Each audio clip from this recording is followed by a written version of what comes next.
गांव के बाहर पेड़ों के पीछे एक हवेली थी। ये बहुत पुरानी और बहुत बड़ी थी। बचपन से ही मैंने अपनी दादी से इसके बारे में कहानियां सुनी थीं। कहानियां हमेशा मुझे डराती थीं। हवेली के बारे में कुछ अजीब था। दादी कहती थीं कि वहां आत्माएं रहती हैं। एक दिन मैंने अपने दादा से हवेली देखने की जिद की। वे पहले तो हिचकिचा रहे थे, लेकिन मेरी जिद के आगे हार गए। हम धूप में पेड़ों के नीचे से गुजरते हुए हवेली की ओर चल पड़े। हवेली के पास पहुंचते ही हवा ठंडी हो गई। सूरज बादलों के पीछे छिप गया। फाटक जंग खाए हुए थे। हमने उन्हें धक्का दिया तो एक कर्कश आवाज आई। अंदर हवेली और भी विशाल लग रही थी। दीवारें ऊंची थीं, खिड़कियां टूटी हुई थीं। एक अजीब सी खामोशी थी।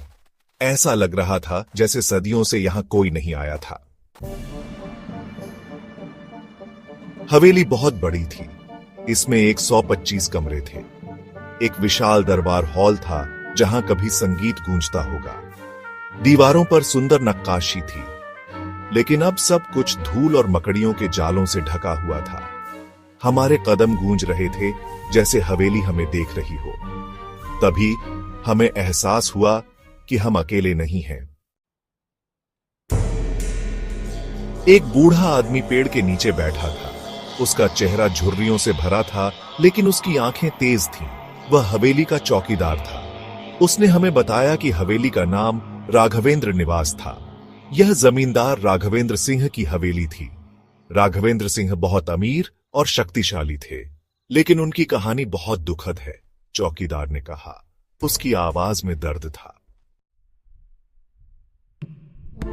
राघवेंद्र सिंह के 2 बेटे थे, वीरभद्र और जयेंद्र। वीरभद्र बड़े थे। वीरभद्र अपने पिता की तरह ही थे, बहादुर, दयालु और लोगों के लिए समर्पित। जयेंद्र पढ़ाई में बहुत होशियार थे। वे उच्च शिक्षा के लिए विदेश चले गए।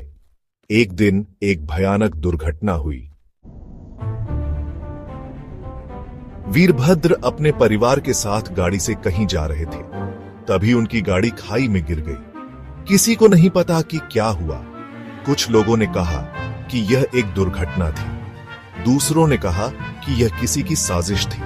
राघवेंद्र सिंह इस सदमे को सहन नहीं कर पाए। उनका स्वास्थ्य बिगड़ गया और जल्द ही उनका भी देहांत हो गया। राघवेंद्र सिंह और वीरभद्र के जाने के बाद हवेली में दूर के रिश्तेदार आकर बस गए। वे लालची थे। वे जमींदारी पर कब्जा करना चाहते थे। एक दिन जयेंद्र विदेश से लौटे। उन्हें अपने भाई और पिता की मौत का गहरा दुख था। उन्हें अपने रिश्तेदारों पर शक था, लेकिन उनके पास कोई सबूत नहीं था। जयेंद्र के स्वागत के लिए एक भव्य भोज का आयोजन किया गया। सभी रिश्तेदारों को आमंत्रित किया गया। भोजन के बीच में जयेंद्र को बुरा लगा।